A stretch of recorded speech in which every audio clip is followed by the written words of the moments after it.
going on, everybody? It's your boy Real back with another review, man. Yo, this is Your Honor Season 2, Episode 2. And I gotta say, Bryan Cranston is fucking rocking home runs with this show early. Because, let me just go back for a second. Season 1, the storyline, thoughtful, a loving judge. Something that I've never seen before on television. He's just a do-writer. Right, Michael? Then his little son has an asthma attack, hits a kid, runs the scene, and as a good father, a good goddamn father, he tries to clean it up and keep his son out of jail. Because he's a judge. He probably ran through the scenario in his head a million times and knew that his baby boy was gonna do some jail time. And he don't know if he was quite built for that. So in an attempt, hey, let's try to clean this shit up and pretend like it never happened. Of course, his son self-sabotaged, dies, and now we're here, right? We got him in prison, and now he's getting released because he's got to save his homeboy, Mr. She, who helped him out. The soon-to-be mayor of whatever town Louisiana they in. I don't know. I forgot which town they in. But I was curious as to, okay, how were they going to run this season? So now this season goes from him protecting his son to him protecting his mans, who genuinely loves him. You feel a genuine love between those two, especially in this episode, but we'll get into all that. I just want to talk about the general of where this is running and the storylines, and we're going to get into that. I'm thinking, okay, so he has a death wish. He doesn't want to be alive. He's moping. But his motivation is saving the one man left, one family member left, so we thought, one family member left that he could protect and say, hey, okay, I could get this right. So I'm thinking it's a story, not so much of redemption, right? It wouldn't be a redemption. It'd just be finishing a job, right? The cleaning up his own mess by him going in there snitching on the whole thing. Now, this episode showed me this season is not about to be solely this and the issues and obstacles he's going to run into trying to save his mans. This storyline has taken some of the great characters that we got in season 1 that we might didn't get a chance to dig deep into, and they're allowing them to flourish. I.e., Jimmy and his Irish gang. I believe they're Irish. I'm going to go on the ledge and say they're Irish. Yeah, because their bodyguard is super Irish. So yeah, I'm going to stick with that. And I think his name is even Mickey. The red guy. Red all over the place. So, and Big Mo. Now this, I mean, we don't get enough of we the consumer, we love the crime elements and shit. We just love a good drug dealer. I don't know what to tell you. And female drug dealers seem to be on the rise. They seem to be, I mean, you got Power Book 2, you got Power Book 3, you got Big Mo and Your Honor running shit. I don't know what's up with the female drug dealer, you dig? But it's working.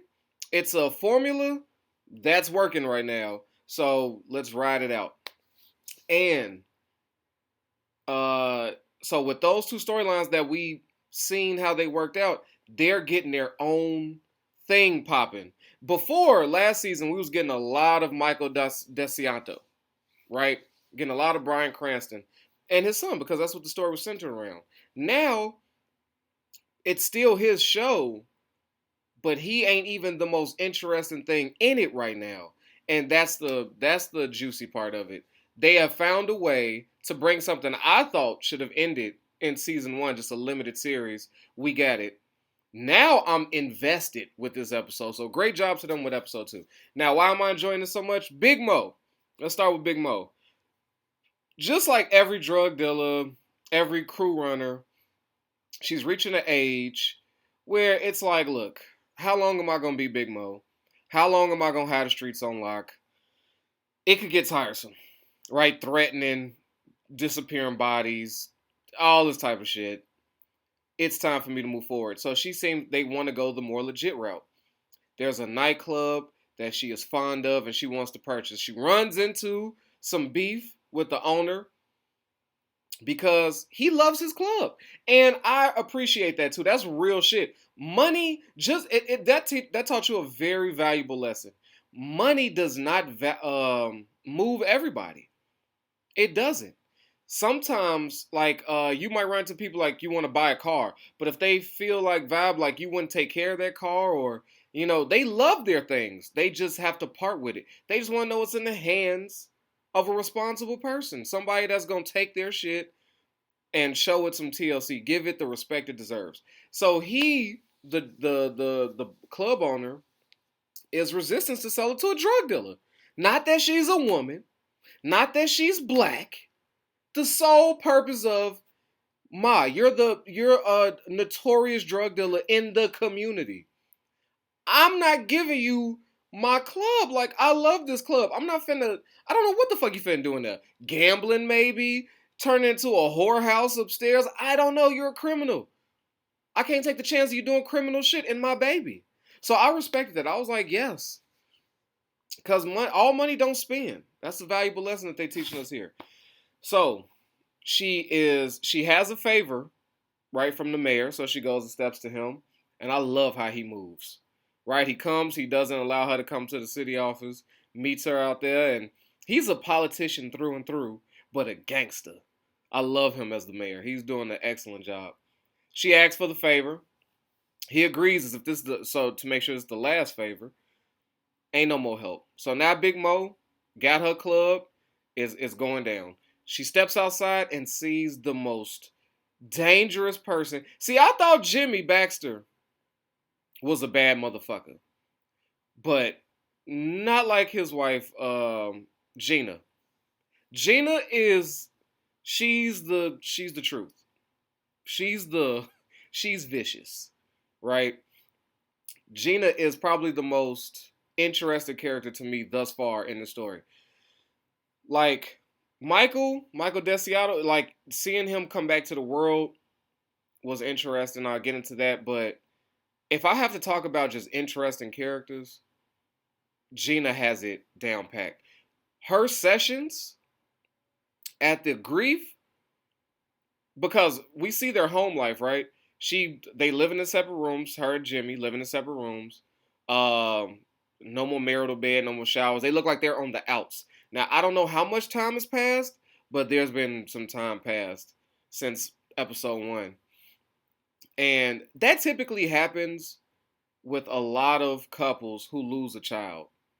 You see that a lot. Like, it's just the grief of seeing each other and knowing something that they once shared together, they loved. There might be some blame, some resentment. You might see that person. You might see your kid in your partner's face, and you just can't take it. Memories haunt you every time you're next to your partner, and that just leads to a split. We see that all the time, and it's typically nobody's fault. Bad shit just happens to good people too often, in my opinion. But some stick it through together and fight together, but a lot of times they go out on the outs, and I think that's another thing of this. I don't know. They want us to believe that Jimmy's inaction to just go to war with Big Mo has made Gina run away from him, not want to be with him. I don't think it's that. But her in grief counseling, oh my God. Excellent writing, excellent storytelling. Those are my 2 favorite scenes in this episode. Both visits to the grief counselor. The first visit, she goes in, listening to people share their stories, and then she starts, like, visibly, vocally irritated with these women sharing their grief at grief counseling. I said, what the fuck? Gina is a dog. Who complains about people grieving at a grief counseling session? That's next level shit. Okay. So then, when the leader goes, like, the one that leads it, she's like, you would you like to talk? You're huffing and puffing. What's the problem? You see, she's like, you're crying about your dead mom of cancer. That's your mother. That's what happens. And then you got another lady butting in right next to her. I lost my son like you, Gina. Okay, we both lost a kid. She said yours was a heroin addict. Okay, he did that to himself. He was ready to self-check out. I said, damn. She said, mine was taken from me. So she has placed the deaths on a chart like your mom's too old, fuck off. Your son was a drug addict. That's his problem. Like, come on. Like, she didn't lose a kid like hers just because hers was murdered. That ups her rank, right? I said, goddamn, Gina's different. We see her go visit Fia, popping off on her, has that slap, and felt like she resorted. We saw her hanging outside staring at Big Mo leaving out the club right after that business deal, smoking that square. And I gotta say, that wasn't a look of a woman that's like, oh, all right, there she goes. There's nothing to it. Gina looked like she ready to make a move. Now she knows the club. I'm thinking, hot take, that club ain't gonna be standing for long. That the owner's fear to sell into Big Mo will materialize. I feel like Gina is 1000% finna burn that motherfucker to the ground and say, I don't know what happened. But she's ready to hit Big Mo where it hurts. Cause Gina wants retribution. She wants somebody to feel her pain. And we know this because of her second grief counseling. First off, if you go back to the second one, check her body language. All the women in there, sitting, legs crossed, legs together. Fucking Gina has her legs spread, wide eagle pose like that Little Kim poster. When Lil Kim had that pink on, oh my god. Y'all know, or the Foxy Brown poster, like, oh, yes. Yes, she was just spread eagle in the chair. Just like, boom. I don't even sit with my legs that wide open. See, we know that typically men, we sit like that because we need some room down there. And we know what were we taught when we were younger? That it's not ladylike to sit with your legs open. Okay? She had them joints. And I was looking at that like, wow. That's the boss. That's a boss pose. That's like an alpha sit. I don't care whose legs is next to me. We touch your knees or you move. That's the gangstering of the fucking armrest. When you in a public place, you watching a movie or something, sit next to somebody you don't know. It's like, nah, nigga, both of these coming with me. All right, I need both armrests, B. I'm taking both of them up. You don't like it? See me about it. That's imposing your will. Her with them legs like that, I'm like, oh, she's choosing violence. Before she said a fucking word out her mouth, her body language was like, I'm choosing violence. And I was like, oh, this Gina's different. Then she sat there, right? The next best line. She runs down the grieving process, right? The steps to it. And she's like, yeah, and I realized mine was out of order. You got the disillusion, you got the anger, you got the acceptance, and then the counselor is like impressed. She's like, yes, Gina, finally you're opening. Yes, everybody doesn't follow the same thing. Please, expound. Because everybody takes different steps to get to acceptance. And then Gina checked her. She said, whoa, I got to correct you. I'm at the acceptance. Acceptance I got. I want to live in the anger.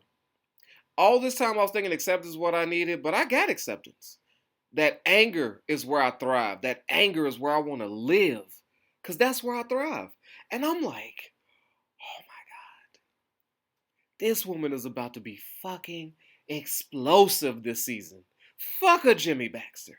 I don't even know, hot take, if he's going to be living this entire season. I don't think so. Now, as Big Mo's trying to go legit, we got Little Mo. We got Maurice. He went to go check on Little Man. Now, I know what y'all going to say when I say this. Because I was so hard on Michael's son for snitching on himself.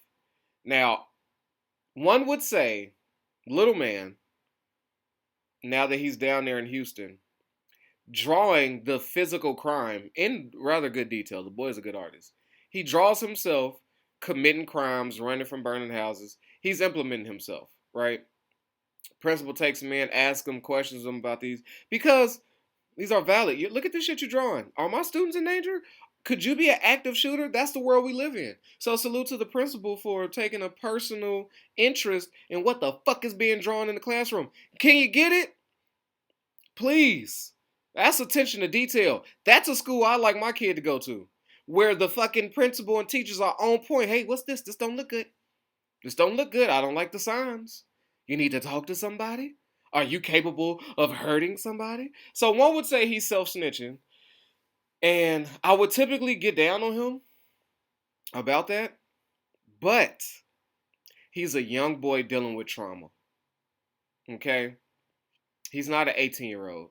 His whole family was blown up, murdered, one beaten to death in prison, whole family blown up. He shot the wrong person, but which really was the right person. So he's going through a lot. Now he's in a new town with no family, no friends, somebody else's aunt.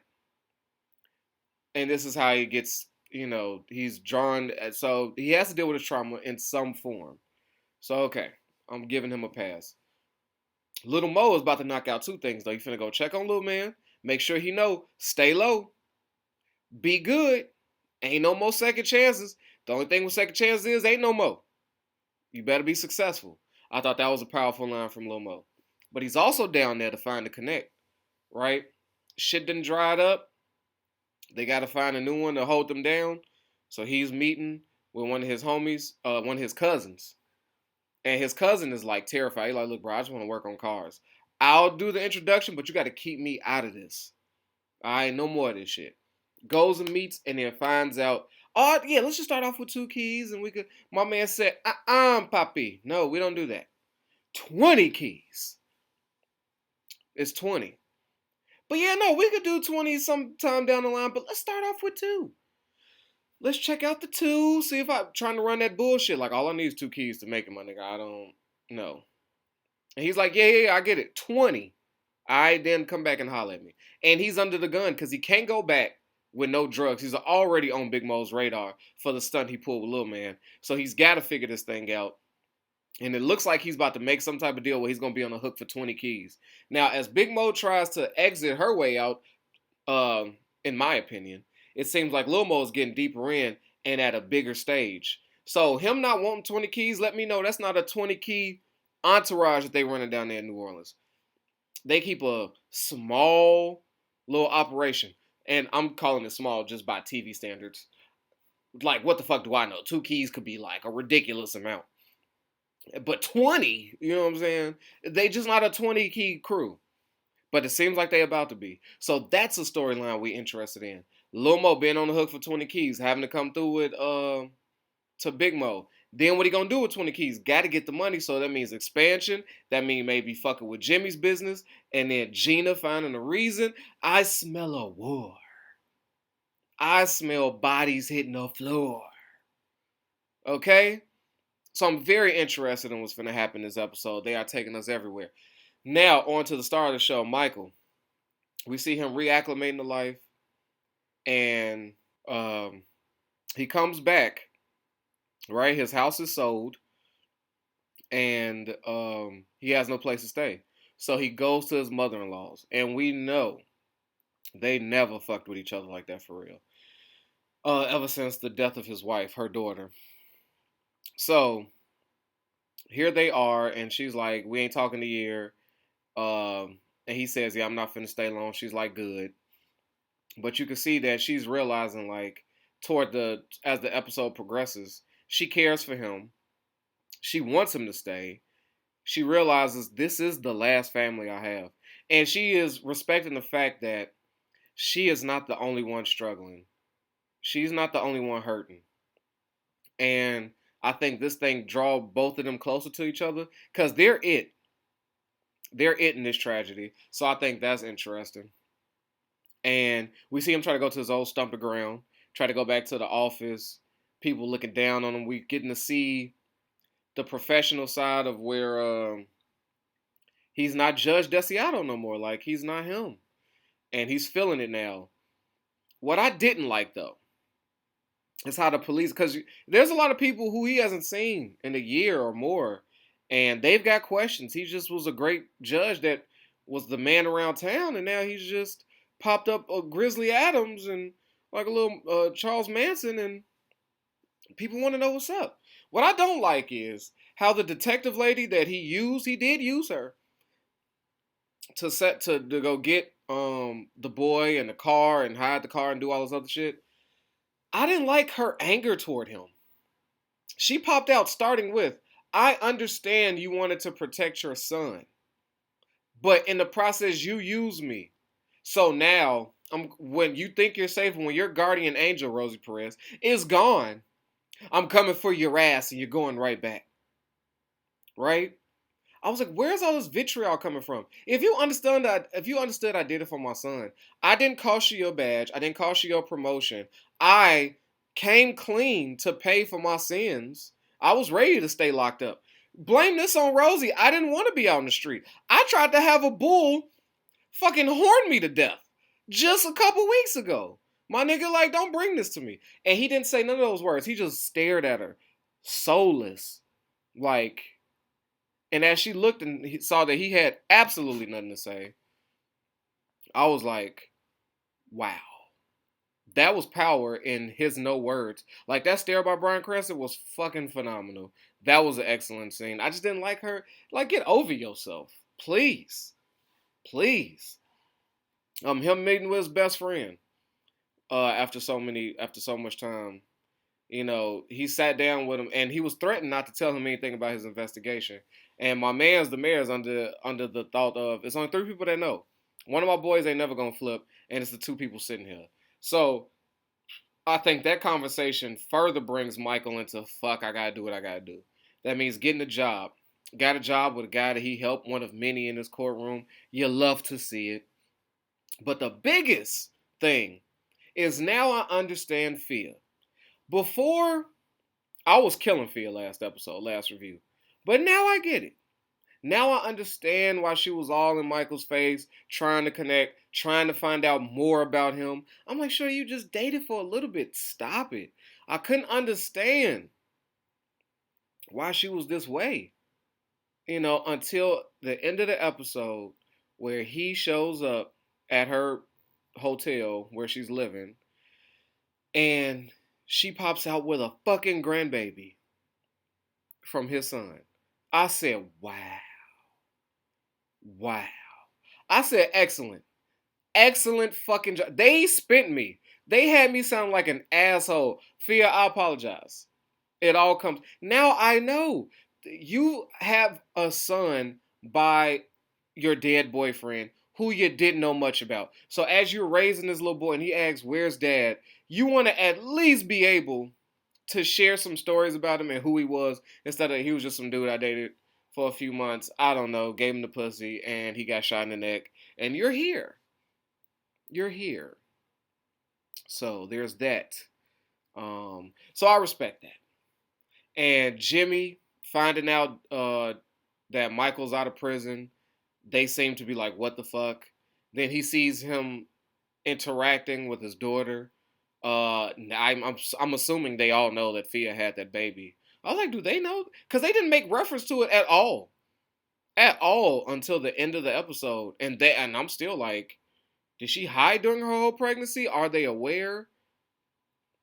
And does that make like Michael and Jimmy Baxter in some type of related? Like, are they family? This is going to complicate things. So yes, excellent episode 2 by Your Honor. If you don't watch this, you don't have Showtime, go get a 7-day subscription for free and wait till it's over. Wait till it's over and binge watch both seasons in 7 days and then come back and watch these reviews. Alright, and with that, man, protect your health, yourself, your wealth, man. Your boy Rel is out of here. Peace. Yo, I know I don't need no introduction, but y'all know who it is, man. It's your boy Hollywood Rel, and I appreciate you for sliding through and watching these videos. But you know what I need from you? Alright, if you ain't already, I need you to like this and subscribe this, man. We at 1,000 trying to get to 2, alright? Push it for your boy. Get them algorithms up. So when it come to that subscribe button,